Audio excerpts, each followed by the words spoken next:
Hello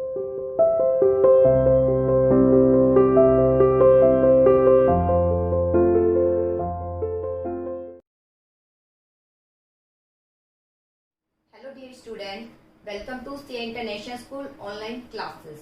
Dear plus one commerce class, आज हम एक न्यू चैप्टर 12 को रिलेशन स्टार्ट करने जा रहे हैं। तो चैप्टर 11 तक हम कर चुके हैं। आई होप आपने वहां तक अच्छे से सिलेबस को किया होगा। कोई प्रॉब्लम है तो हम हैं ही, आप पूछ सकते हैं। चलिए चैप्टर 12 आज हम स्टार्ट करेंगे, जो कि है कोरिलेशन। कोरिलेशन जिसमें रिलेशन बताया जाएगा टू स्टैटिकल सीरीज के बिटवीन। ठीक है, तो चलिए हम देखते हैं कोरिलेशन क्या है। कोरिलेशन कहीं ना कहीं कुछ रिलेशन पाया जाता है।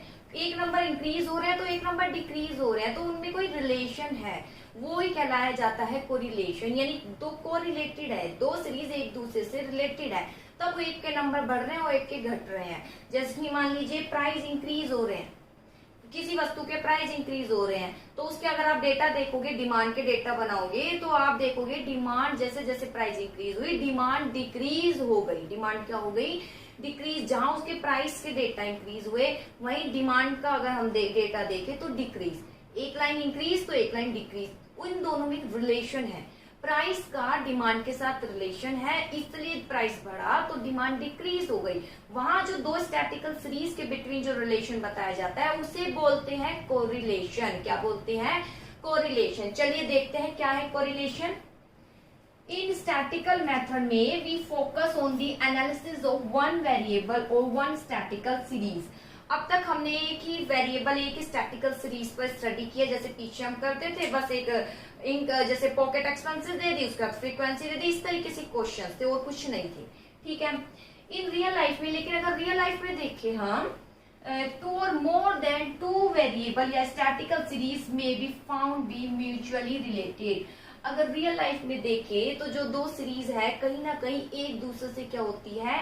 म्यूचुअली रिलेटेड होती है। एक दूसरे से क्या होती है? म्यूचुअली रिलेटेड होती है। जैसे कि for example, change in price lead to change in quantity demand. जैसे कि प्राइस अगर किसी वस्तु का चेंज हो जाता है तो उसकी क्वांटिटी डिमांड भी क्या हो जाती है? चेंज। बेटा डिमांड ठीक है, उसके आगे जब क्वांटिटी लिखते हैं तो वो ज्यादा बेटर शो होता है। क्वांटिटी मतलब कि व्यक्ति जब प्राइस बढ़ जाता है, किसी वस्तु का प्राइस बढ़ जाता है तो उसकी डिमांड तो कम करता है। डिमांड में क्या कम करता है? क्वांटिटी। डिमांड क्या कम करता है? क्वांटिटी। ठीक है, डिमांड तो बढ़ता है वो।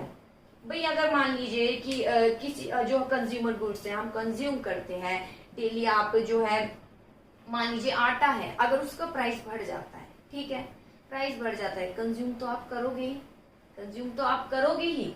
ठीक है, लेकिन कहीं ना कहीं जो आप एक एक्सेस मात्रा में उसको एक वेस्टेज भी करते थे, तो कहीं ना कहीं उसको वो आप कम कर दोगे। क्वांटिटी डिमांड क्या हो जाती है? कम हो जाती है। क्वांटिटी डिमांड क्या हो जाती है? कम हो जाती है। लेकिन ये अभी आप चैप्टर आप पढ़ोगे किसमें? माइक्रो एनवायरमेंट में, सॉरी माइक्रो इकोनॉमिक्स में पढ़ोगे डिमांड और इसका चैप्टर। ये तो एसेंशियल वस्तु है, इस पर आपको खर्चा करना ही पड़ेगा। जैसे कि आपके खाने पीने की वस्तु है, आटा है, इस पर एसेंशियल वस्तु है, इस पर आपको खर्चा करना ही पड़ेगा, चाहे प्राइस कितना भी क्यों नहीं हो। ये सब हम डिस्कस करेंगे। लेकिन फिर भी इसमें अगर आप कुछ वेस्टेज कर रहे हो तो वो आप थोड़ा कम कर दोगे। वो आप क्या कर दोगे? कम कर दोगे। ठीक है, तो वह कहलाई जाती है क्वांटिटी डिमांड क्या हो जाती है? कम हो जाती है। ठीक है, मान लीजिए आपको पता है कि अब कोई भी वस्तु है, उसका प्राइस क्या है? जैसे कि मान लीजिए आप कॉफी पीते हैं, ठीक है, कॉफी पीते हैं, उसका प्राइस चेंज हो गया, इंक्रीज हो गया। तो पहले आप कॉफी काफी क्वांटिटी में पीते थे, कॉफी आप काफी क्वांटिटी में पीते थे, कॉफी अब भी पियेंगे, लेकिन आप उसकी क्वांटिटी क्या कर देंगे? कम कर देंगे। क्वांटिटी क्या कर देंगे? कम। तो यानी क्वांटिटी डिमांड उसकी क्या हो जाती है? कम हो जाती है, जब प्राइस क्या हो जाते हैं? चेंज हो जाते हैं। ऐसे ही increase in supply of money. Increase supply of money आप कह सकते हैं लोन। जब इंक्रीज हो जाती है सप्लाई ऑफ मनी, यानी जो बैंक है मनी की सप्लाई कर देता है, यानी मनी को वो जो लोन जो है वो सस्ते रेटों में देना शुरू कर देता है, तो लोगों के पास पैसा आएगा। उसका क्या करेंगे? वो लोन किस लिए ले रहे हैं? खर्च घर में रखने के लिए तो नहीं, खर्च करने के लिए ले रहे हैं। कोज इंक्रीज, ठीक है, इंक्रीज इन प्राइस लेवल। तो घर में खर्चा करने के लिए, अगर मान लीजिए, देखिए रिलेटेड बता रही हूँ, अगर बैंकों ने ज्यादा से ज्यादा लोन देना शुरू कर देते हैं इजी टर्म ऑफ रेट पर, तो ज्यादा से ज्यादा सप्लाई ऑफ मनी इंक्रीज करने के कारण जो अर्थव्यवस्था में है डिमांड भी क्या हो जाती है, लोगों की जो खर्च करने की आदतें हैं वो भी क्या हो जाती है, इंक्रीज हो जाती है। तो देखिए ये कहीं ना कहीं रिलेटेड है कि बैंक जो है मनी लोन जो है काफी सस्ते रेट ऑफ इंटरेस्ट पर दे रहा है, जिसके कारण जो व्यक्ति है उसको लोन लेने के लिए विलिंग हो रहा है, उसको वो खर्चा कर रहा है। तो जो बैंक है जब वो सप्लाई मनी इंक्रीज कर देता है तो कहीं ना कहीं उसका रिलेशन किससे हो जाता है, डिमांड से, वस्तु की डिमांड भी क्या हो जाती है, इंक्रीज। तो देखिए दोनों का रिलेशन है, यही कहलाया जाता है कोरिलेशन। और अगर इसमें यहाँ देखिए एक और example, increase in supply of money cause increase in price level. इसी को अब आगे देखिए, मैंने अभी बताया कि जब मनी सप्लाई इंक्रीज हो जाती है, बैंक जो है मनी काफी सस्ते रेटों पर देने लग जाता है, लोग लेकर उसको खर्चा ही तो करेंगे, खर्चा जितना करेंगे डिमांड इंक्रीज हो जाएगी, डिमांड जितनी इंक्रीज हो जाएगी अब व्यक्तियों को उतनी वस्तु नहीं मिल पाएगी, सबकी डिमांड पूरी नहीं कर पाएंगे, जिसके कारण क्या इंक्रीज हो जाएगा, अगर लास्ट रिजल्ट देखोगे तो प्राइस लेवल वस्तु के क्या हो जाएंगे, इंक्रीज। आप कभी भी देख लीजिए कोई पर्टिकुलर वस्तु की डिमांड बहुत ज्यादा इंक्रीज हो जाती है तो वो इतनी वस्तु नहीं बन पाती है जितना व्यक्ति लेने आए हैं, तो क्या किया जाता है, ऑटोमेटिक फिर उसके प्राइस क्या हो जाते हैं, इंक्रीज हो जाते हैं, ताकि जो व्यक्ति है एक ही व्यक्ति सारी क्वांटिटी ना लेकर जाए, सबको इक्वालिटी रूप में ले जाए जिसकी जो क्षमता है। तो इस तरह क्योंकि वो रिसोर्सेज हमें नहीं मिल पाते कि हम वस्तु को ज्यादा बना पाए तो उसकी प्राइस इंक्रीज हो जाते हैं। तो इंक्रीज इन सप्लाई, बैंक द्वारा ज्यादा सप्लाई हो रही है, लोग लोन ले रहे हैं, खर्च कर रहे हैं, तो डिमांड बढ़ रही है तो प्राइस क्या हो जाता है, इंक्रीज। ऐसे ही increase in level of employment result, मान लीजिए जहां ज्यादा लोगों को रोजगार मिल रहा है, तो रोजगार मिल रहा है काम करने के लिए मिल रहा है, तो क्या करेंगे, काम करके क्या बनाएंगे, आउटपुट बनाएंगे, क्या बनाएंगे, आउटपुट बनाएंगे। तो increase in level of employment, जैसे जैसे एम्प्लॉयमेंट इंक्रीज होता है यानी ज्यादा लोगों को रोजगार मिल रहा है तो आउटपुट यानी वस्तु का उत्पादन यानी बनाने की यूनिट भी क्या हो जाती है, इंक्रीज। ये जो सब मैं बता रही हूँ इस तरीके से जो इनकी सीरीज गिवन होती है, इनका एक दूसरे के साथ रिलेशन होता है, इसे बोलते हैं कोरिलेशन। इसे क्या बोलते हैं, कोरिलेशन। तो कोरिलेशन क्या है, जो कि दो या दो से अधिक जो सीरीज है उनके बिटवीन रिलेशन को बताता है कि वो किस तरीके से एक दूसरे से रिलेटेड है। एक नंबर बढ़ रहा है तो एक घट क्यों रहा है, अगर एक इंक्रीज हो रहा है तो दूसरा भी क्यों इंक्रीज हो रहा है, ये जो रीजन बताता है उसे बोलते हैं कोरिलेशन। इनके बिटवीन जो रिलेशन बताया जाता है वो क्या कहलाया जाता है, कोरिलेशन। जैसे मैंने यहाँ बता दिया सप्लाई ऑफ मनी इंक्रीज हो रही है, लोन पहले इतना मिलता था अब इंक्रीज हो रहा है, आराम से रेट ऑफ रिटर्न उस पर इंटरेस्ट कम लिया जा रहा है, तो ऑटोमेटिक डिमांड बढ़ने के कारण प्राइस क्या हो गए, वस्तु के इंक्रीज हो रहे हैं, प्राइस लेवल इंक्रीज यानी इन्फ्लेशन बढ़ रहा है। ठीक है, तो इनके बिटवीन जो ये रिलेशन बताए जाते हैं दो या दो से अधिक सीरीज के बिटवीन, उसे बोलते हैं कोरिलेशन। चलिए हम आगे डिस्कस कर लेते हैं कोरिलेशन के बारे में। देखिए दी focus study situation degree of relationship, अब यहाँ पर हम डिस्कस करेंगे इसके डिग्री के बारे में। The statistical technique study degree of such relationship is called technique of correlation. अब डिग्री देखेंगे कि कहीं ये बहुत ज्यादा जुड़े होते हैं और कहीं ये कम जुड़े होते हैं, रिलेटेड तो लेकिन कम है, कहीं दो सीरीज एक दूसरे से बहुत ज्यादा क्लोज होती है। ठीक है, चलिए देखें। जैसे यहाँ कुछ बताया गया, रिलेशनशिप बिटवीन टू वेरिएबल में जस्ट बी अ कोइंसिडेंस। कई बार दो वेरिएबल के बिटवीन जो रिलेशनशिप बताया जाता है वो कोइंसिडेंस होता है। जैसे देखिए वन में फाइंड रिलेशनशिप बिटवीन, हम जैसे देखते हैं दो वेरिएबल के between which is just a coincidence, कई बार वो संयोग के कारण उनके बिटवीन रिलेशन बन जाता है। संयोग कैसा, देखिए when there is departure of migratory birds from a sanctuary, जैसे कि एक भ्रमण करने वाली जो बर्ड्स है वो अपने सेंचुरी यानी स्थान से उड़ी। ठीक है, you may find a fall in wedding ceremony in the country, तो आपने देखा कि जो वेडिंग सेरेमनी है वो कम हो चुकी। क्या देखा गया, उसी दौरान उसी मंथ के दौरान कुछ बर्ड्स है, जैसे अभी टिड्डियों ने हमला कर दिया था, इसी तरीके से बर्ड्स भ्रमणकारी वो अपने जो है सेंचुरी से जहाँ थी वहां से आई है और जिसके कारण हमने देखा कंट्री में सेरेमनी वेडिंग कम हो गई। सच रिलेशनशिप आर मीनिंगलेस, यहाँ कोई रिलेशन नहीं है, ये मीनिंगलेस है। There are in other word, दूसरे शब्दों में कहे spurious relationship which are devoid of any meaningful conclusion. Correlation वो है जो एक मीनिंगफुल कंक्लूजन देता है। जैसे such relationship are not to be treated as correlation, इसको कोरिलेशन हम नहीं कहेंगे कि बर्ड्स आ गई जिसके कारण वेडिंग सेरेमनी कम हो गई, नहीं, इसके बिटवीन कोई रिलेशन नहीं है। Only those relationship are to be related as correlation, केवल उसी रिलेशनशिप को हम कोरिलेशन कहेंगे which offer some meaningful conclusion, जो एक क्या देगा, मीनिंगफुल कंक्लूजन, जो एक क्या देगा, meaningful conclusion. Example, increase in rainfall, increase in rice production, rainfall increase हुई, बारिश हुई, प्रोडक्शन अच्छा हुआ, कह सकते हैं ना, ऐसा में पढ़ा होगा कि अच्छी बारिश हुई जिसके कारण प्रोडक्शन अच्छा हुआ।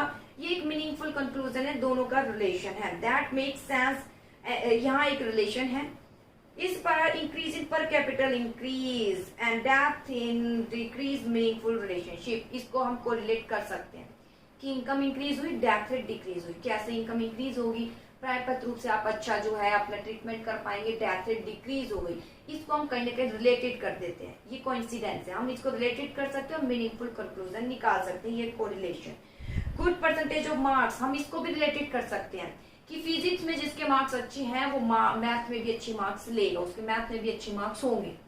फिजिक्स में अच्छे मार्क्स लेने वाले के मैथ में भी अच्छे मार्क्स आएंगे, मैं ऐसा बोल रही हूँ, तो ये कोइंसिडेंस है। और उसके हो सकते हैं आए भी, तो यहाँ मैंने इसको रिलेटेड कर दिया, यहाँ भी ये है कोरिलेशन, लेकिन डिग्री का अंतर है। हो सकता है फिजिक्स और मैथ्स के मार्क्स देखिए, फिजिक्स में ज्यादा, मैथ में वहां वो कम ले रहा हूँ, लेकिन कहीं ना कहीं रिलेटेड है। फिजिक्स में जो अच्छा है वो मैथ में अच्छा होगा।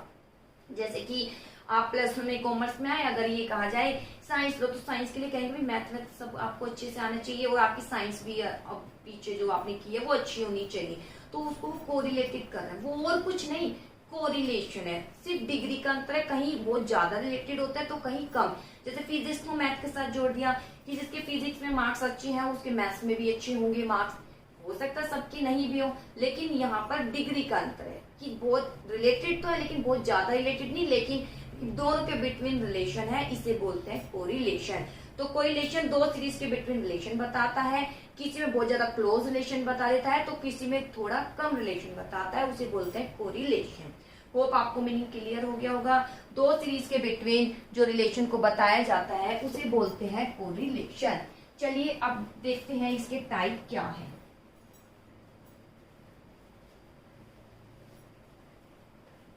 हाँ जी, सबसे पहले आता है पॉजिटिव एंड नेगेटिव कोरिलेशन। क्या है, देखिए, कोरिलेशन बिटवीन डिफरेंट वेरिएबल में इधर भी पॉजिटिव और नेगेटिव।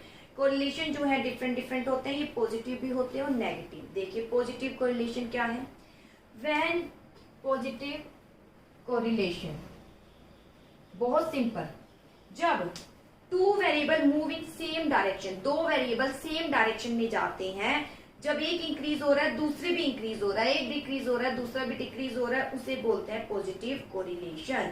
उसे क्यों बोलते हैं पॉजिटिव कोरिलेशन। जैसे कि इनकम इंक्रीज हुई, 10 थी, इनकम 20 हो गई, 30 हो गई, 40 हो गई, 50, तो हमें अपने खर्चे भी क्या कर दिए, ठीक है, इंक्रीज कर दिए। पहले खर्चे केवल 10 रुपए कमाते थे, 8 करते थे, अब 10 कर दिया, 12 कर दिया, 14 कर दिया, 16। देखिए ये इंक्रीज हुआ, इनकम इंक्रीज होने के कारण हमने अपना खर्चा भी इंक्रीज कर दिया, ये भी इंक्रीज और ये भी इंक्रीज, यानी दोनों सेम डायरेक्शन में चल रहे हैं। दोनों किस में चल रहे हैं, सेम डायरेक्शन में, इसे बोलते हैं पॉजिटिव कोरिलेशन। सिंपल, आ गया होगा समझ। तो नेगेटिव क्या है, नेगेटिव कोरिलेशन मतलब अगर एक इंक्रीज हो रहा है तो दूसरा क्या हो रहा है, डिक्रीज हो रहा है। मान लीजिए प्राइस इंक्रीज हो रहे हैं, प्राइस पहले 2 था, 4, 6, 8, किसी भी पर्टिकुलर प्राइस के, ठीक है, तो जब 2 था तो उसकी डिमांड 10 की जाती थी, अब 8, 4, ठीक है, 2। तो जैसे जैसे प्राइस इंक्रीज हुए तो डिमांड क्या हो गई, डिक्रीज। देखो एक तो इंक्रीज और दूसरा डिक्रीज, यानी रिवर्स डायरेक्शन में चल रहे हैं, तो ये क्या हो जाएगा, नेगेटिव कोरिलेशन। इनके बिटवीन कैसा कोरिलेशन है, नेगेटिव। संबंध तो है लेकिन नेगेटिव। जैसे देखिए नेगेटिव कोरिलेशन जब डिफरेंट डिफरेंट डायरेक्शन में चलते हैं उसे बोलते हैं नेगेटिव कोरिलेशन। अब आता है लीनियर कोरिलेशन और नॉन लीनियर कोरिलेशन क्या है। देखिए लीनियर और नॉन लीनियर कोरिलेशन बहुत simple.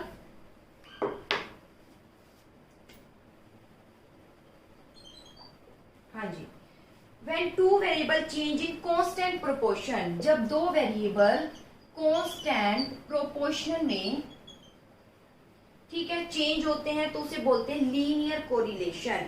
If two set of data bearing fix proportion to each other are shown graph paper, there relationship will be indicated by straight line. जब दो variable constant proportion में increase होते हैं उसे बोलते हैं क्या बोलते हैं, लीनियर कोरिलेशन। जैसे कि यहाँ दो लाइनें हैं, मैंने यहाँ अंतर ये लिख दिया है और यहाँ अंतर ये लिख दिया है। तो देखिए यहाँ हर जगह अंतर 2 का है, यहाँ हर जगह अंतर 5 का है। तो ये कौन सा कोरिलेशन है, लीनियर। कौन सा है, लीनियर। यानी अगर एक वेरिएबल देखे तो इनके बिटवीन जो प्रोपोर्शन है सेम है, और यहाँ दूसरा वेरिएबल देखे इसके बिटवीन अंतर भी क्या है, सेम।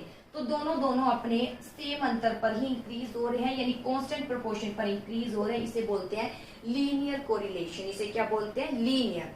अब नॉन लीनियर क्या होगा, when two variable don't change in any constant proportion। दो वेरिएबल कांस्टेंट प्रोपोर्शन में इंक्रीज नहीं होते। मान लीजिए एक इस तरीके से इंक्रीज हो रहा है तो दूसरा इस तरीके से हो रहा है, 5, 10, 25, 30 और 35, इस तरीके से। देखो यहाँ तो 2 का अंतर है, यहाँ कभी 5 का आ रहा है, यहाँ जो है कितने का आ रहा है, 15 का आ रहा है, ऐसे ही 5 का अंतर आ रहा है। तो ये सेम प्रोपोर्शन में इंक्रीज नहीं हो रहे, तो इसे बोलते हैं नॉन लीनियर कोरिलेशन। बहुत सिंपल। लीनियर कोरिलेशन जिसमें जो दो वेरिएबल है अपने कांस्टेंट, ये अपने कांस्टेंट यानी एक ही अंतर आ गया उसी पर ही इंक्रीज हो रहे हैं, उसे बोलते हैं linear correlation. Non linear correlation जिसमें जो वेरिएबल है सेम प्रोपोर्शन से इंक्रीज नहीं होते, चाहे आप इसका ले लीजिए चाहे वो इसका ले लीजिए, कहीं ना कहीं अंतर पाया जाएगा, उसे बोलते हैं नॉन लीनियर कोरिलेशन। ठीक है, ठीक है। Here there is no specific relationship between two variable. यहाँ एक रिलेशनशिप इतना होता नहीं है नॉन लीनियर कोरिलेशन में। ठीक है, और एक स्ट्रेट लाइन भी नहीं बनती। अगर हम यहाँ देखें तो स्ट्रेट लाइन ड्रॉ होती है 2, 4, तो इस तरीके से एक सीधी लाइन होगी क्योंकि सबका अंतर सेम है। यहाँ पर एक स्ट्रेट लाइन नहीं बनती क्योंकि यहाँ तो अंतर सेम है, यहाँ अंतर सेम नहीं है।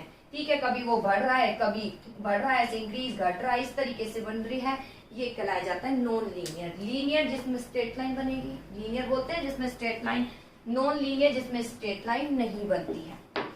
अब आते हैं simple and multiple correlation. Simple, बहुत simple. Simple correlation require study of relationship between two variable.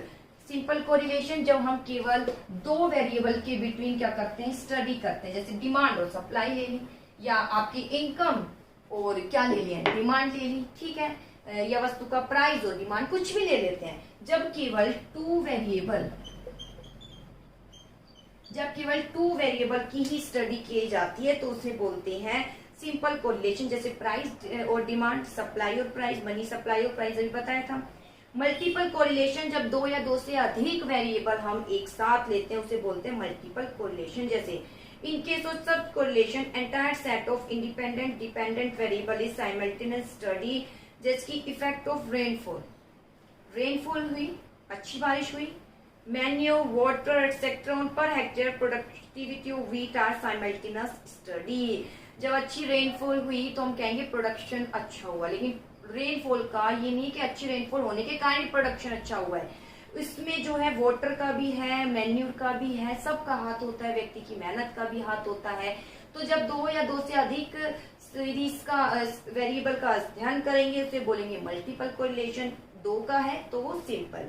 Linear constant proportion, non linear constant proportion नहीं है। पॉजिटिव एक इंक्रीज दूसरा भी इंक्रीज, और नेगेटिव एक इंक्रीज तो दूसरा डिक्रीज। इसे बोलते हैं बेटा, ये कोरिलेशन के कुछ टाइप थे। आई होप टॉपिक क्लियर हो गया होगा और आप इसको अच्छे से रीड भी करेंगे। ओके।